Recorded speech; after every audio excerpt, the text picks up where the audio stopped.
This is CBN NewsWatch. And thank you so much for joining us. I'm Ephraim Graham. Today is Tuesday, July 1st. We want to begin this half hour in the Middle East, where President Donald Trump is pushing for a ceasefire in Gaza. And talks between Israel and Syria are reportedly making progress toward an end to hostilities. This all comes just 1 week before Israel's Prime Minister Benjamin Netanyahu heads to Washington. CBN Middle East correspondent Julie Stahl has the story. She reports from Jerusalem.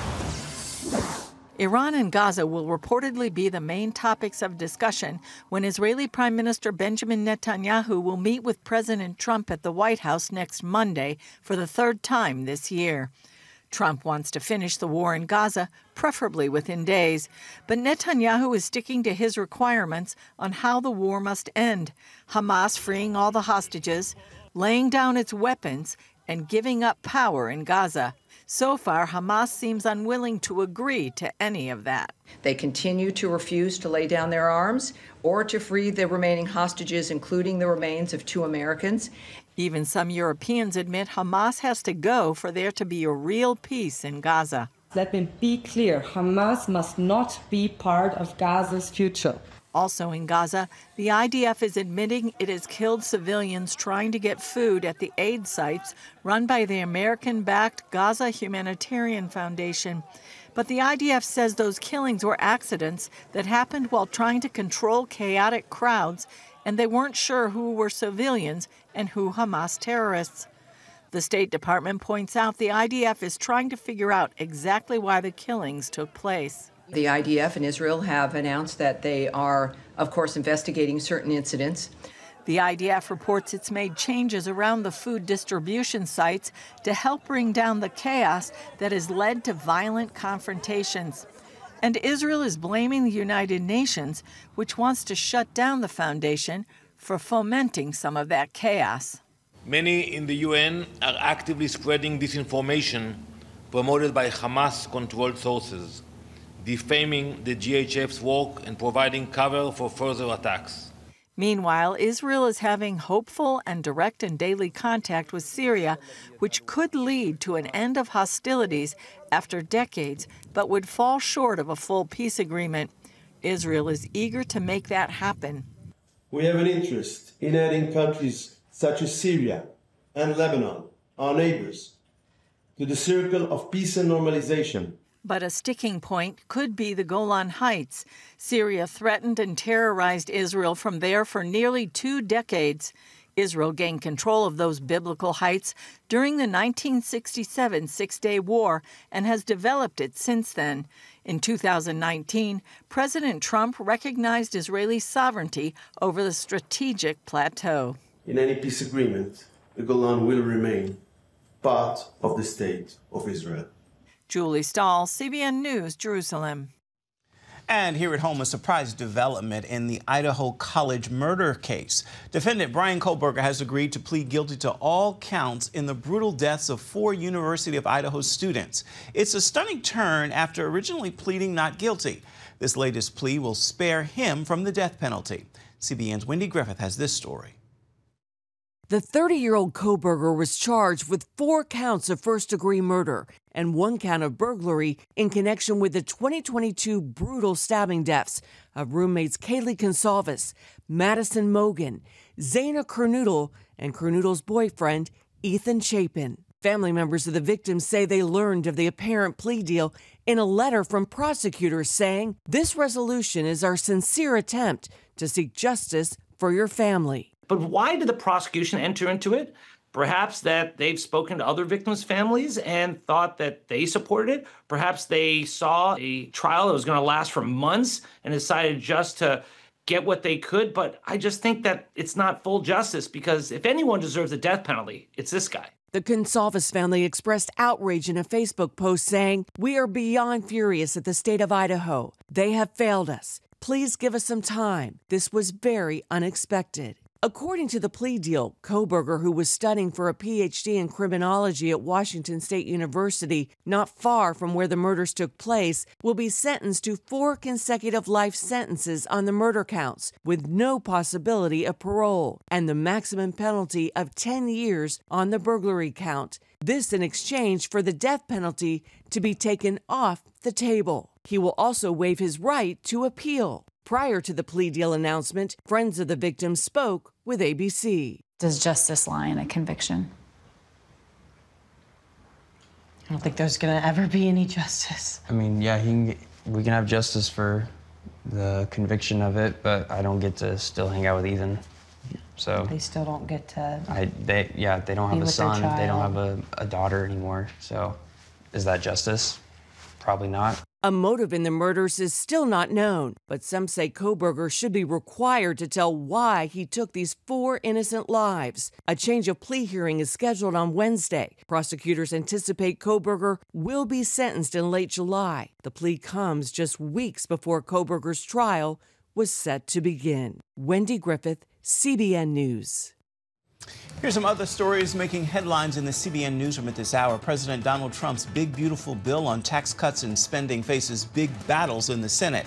Republican leaders are searching for ways to secure support as debate moved on through a tense overnight session. Republicans are divided, with some concerned about the changes to Medicaid, while others want deeper spending cuts. The president himself is warning if the bill does not pass, taxes will increase. Thousands of city workers in Philadelphia are on strike. This impacts several services around the city, including trash pickup. Negotiations stall right up until the deadline.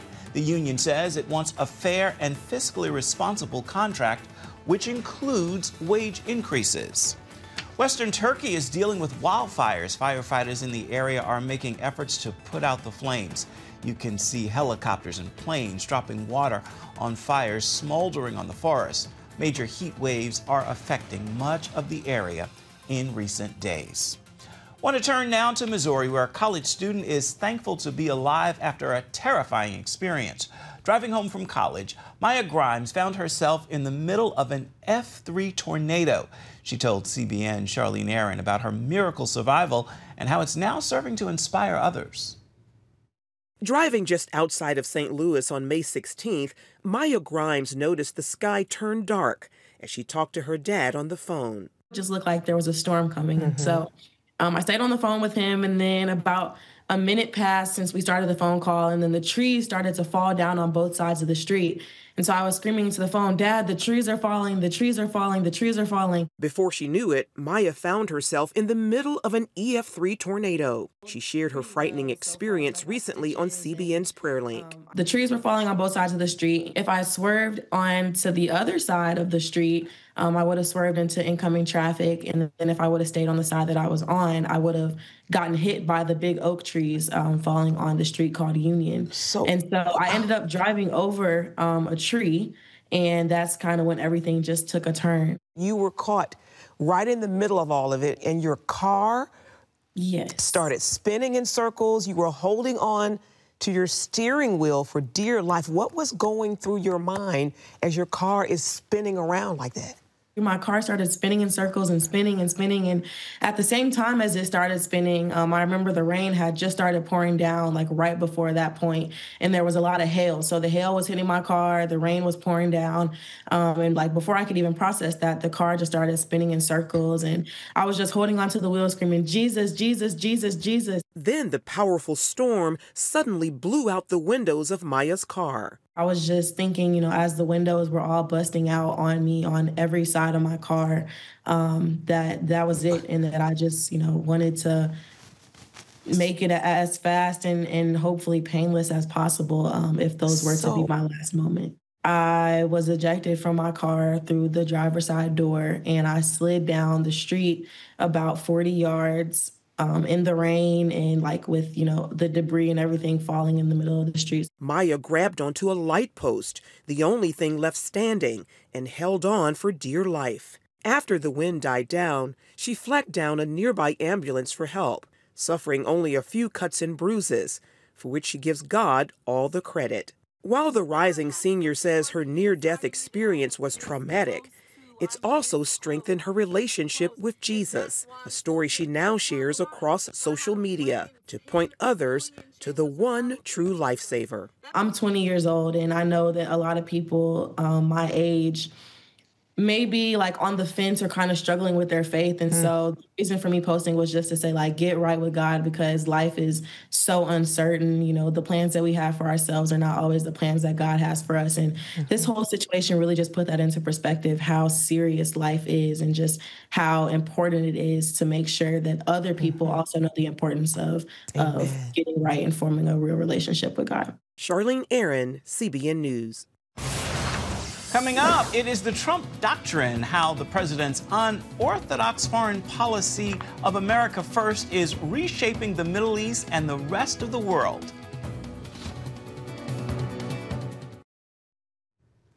President Donald Trump's vision of America's role in the world has upended traditional Republican politics. For the most part, his supporters are behind what some see as isolationist and transactional policies. Now, the war between Iran and Israel has tested the Trump doctrine and antagonized some of his supporters. CBN's chief political analyst David Brody is on this story. 5 months into his second term, President Trump has displayed an unorthodox style, to say the least. The president brings a unique style, and it behooves everybody, whether political friend or political foe, to understand that unique style. Benhem Bel Talablu, with the Foundation for Defense of Democracies, says to understand the Trump foreign policy, you must be a student of it. His style is designed to cement. I don't think people are switching sides and changing minds and flipping. I think it is bolstering, hardening, calcifying the battle lines, the views, the values, and interests that one can find in the mosaic of America. In Trump world, that mosaic hasn't worked over the past few decades. In the aftermath of 9/11, for example, the pattern included nation building and forcing freedom into countries not ready or not wanting it. In the end, the so-called nation builders wrecked far more nations than they built, and the interventionists were intervening in complex societies that they did not even understand themselves. Trump also believes America shouldn't be playing a global moral authority card. I believe it is God's job to sit in judgment, my job to defend America and to promote the fundamental interest of stability, prosperity, and peace. And that means being transactional, such as making deals, economic and otherwise, to first give peace a chance. The goal is not more war. The goal is to stop wars. Retired Colonel Rob Maness believes it can be worth being unorthodox. Case in point, Trump meeting with Syria's new leader, once considered an al-Qaeda terrorist. He sees playing nice with Syria as unconventional and a potential move to isolate Iran and China, who are interested in its oil fields. I don't like it one bit that the president decided to meet with him, but if it helps achieve that larger goal of peace through strength and reestablishing that, I have to accept it and move forward with it. The unorthodox foreign policy began in his first term by engaging in direct diplomacy with North Korea and comparing whose nuclear button was bigger. He then challenged NATO allies to pony up more money. And then there came the Abraham Accords, a uniquely business-first approach to forge stability in the Middle East. He's much more transactional. The Abraham Accords, I think, are a prime example of that. I think Saudi Arabia, if Trump is able to continue this approach, Saudi Arabia will probably be the next to sign on to the Abraham Accords, the major nation to sign on to that. For now, though, the current war between Israel and Iran is front and center. Trump's desire to play peacemaker hasn't worked, at least not yet.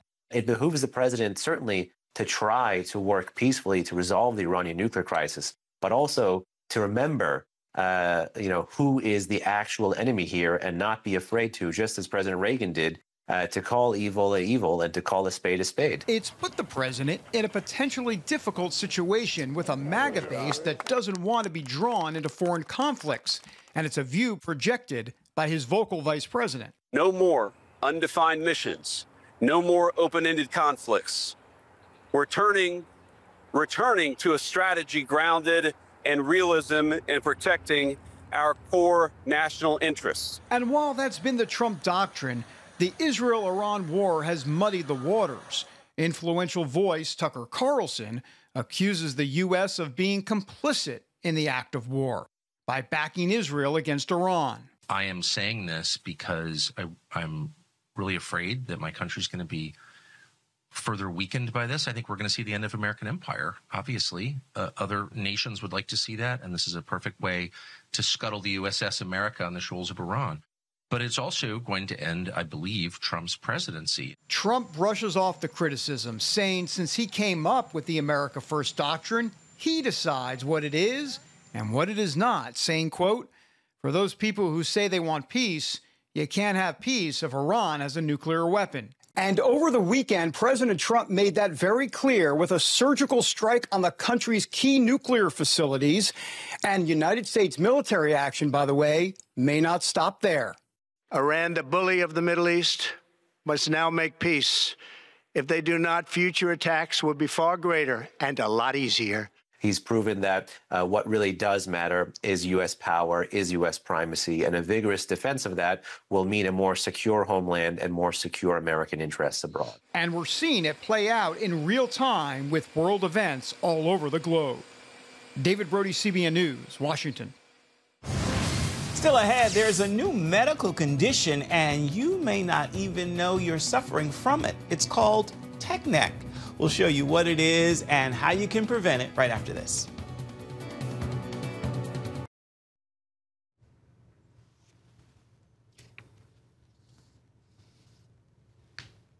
Welcome back to CBN NewsWatch. Millions of Americans are suffering from a new medical condition, and you might be one of them. It's called tech neck, and it's caused by being chronically hunched over our electronic devices. On this week's episode of Healthy Living, a spine surgeon talks about it and what you can do if you think you have it. Tech neck is a relatively new phenomenon that's newly defined given the era that we live in now. We spend a lot of time in our computers, hunched over, putting a lot of stress on our posterior cervical spine, the back of our necks, and that hunching over and the tension that results from that is what we call tech neck. Does a person know whether they have tech neck, and what are the symptoms? The first thing you notice is just pain in your neck, pain around your shoulders, fatiguing if you've been on your computer for a while. I think people who are most vulnerable are people who don't have balance in terms of their physical activity, in terms of maintaining strength and flexibility, and spending just a lot of time on their computers, working diligently. It does have consequences if you don't have that balance. So what is worse? Is it a computer or on your phone? I think it's a combination. I think we spend a lot of time on our computers. With our phones, it's possible to be in different positions. So I think you have a little more flexibility when it comes to the phone. Well, with the computer, most people are at a desk. You know, they're usually facing down. They're locked in for hours at a time. So I think the computer is a more vulnerable threat when it comes to tech neck as opposed to our phones. I know that at our office, we have our computer screens at eye level, and that is a lot better than, for example, when I'm at home, I usually put my laptop right there on my desk and I look down. What are some things people can do when it comes to your computer to avoid tech neck? You mentioned one, which is having your computer at eye level. If you're using a laptop, maybe consider putting bolsters underneath your laptop just to have it a little higher. That way you're being conscientious of your positioning and making sure you're not straining as you put your neck down. A third way is actually something that can help your entire body, which is by using a standing desk where you can actually stand up. That means you're fully aware of trying to be health conscious. You're fully aware of your overall posture, of your overall health, and you're taking a proactive attempt to stand up, have good posture, and have less pain in general as you get through your workday. So what if somebody is feeling pain in their neck? What should they do? The first thing is to fully characterize the nature of the pain. So if it's pain that's strictly in the back of your neck, around your shoulders, posteriorly, there's nothing radiating into your arms, then most likely it's primarily muscular. So notice how often you have it. Think about the circumstance that leads to the pain being worse. And if it's truly when you're using your computer and bent over, then try to take breaks to extend your neck, rotate it, try to take some of that tension off. If you have pain that radiates into your hands, more associated symptoms, then it could be something more. And in those situations, you may have to consult your doctor as well. What are some of the things that a spine surgeon, such as yourself, can do? So as a spine surgeon, I ask the relevant questions if you see me. So if your pain is associated with radiation, meaning there's pain that travels down into your arms, into your fingers, perhaps you have weakness in your arms or fingers, then I'll do a full physical exam, make sure you don't have any compromise. Based on what I'm hearing, I may get further imaging. Usually I'll begin with an x-ray, consider getting an MRI.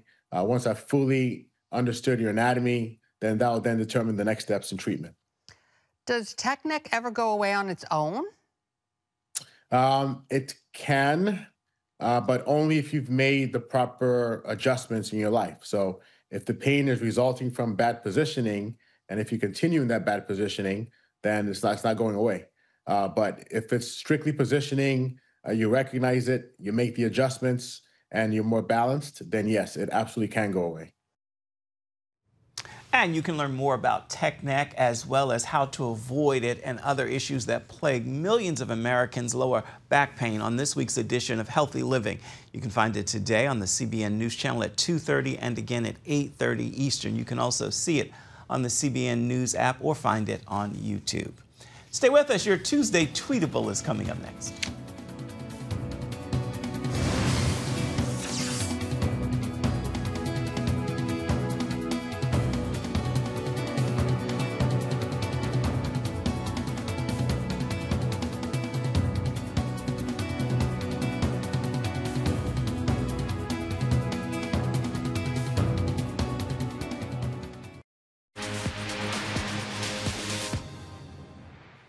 It is time now for your Tuesday Tweetable, and here's a message I pray inspires you. I also invite you to post, tag, tweet, and share it with those in your circles of influence.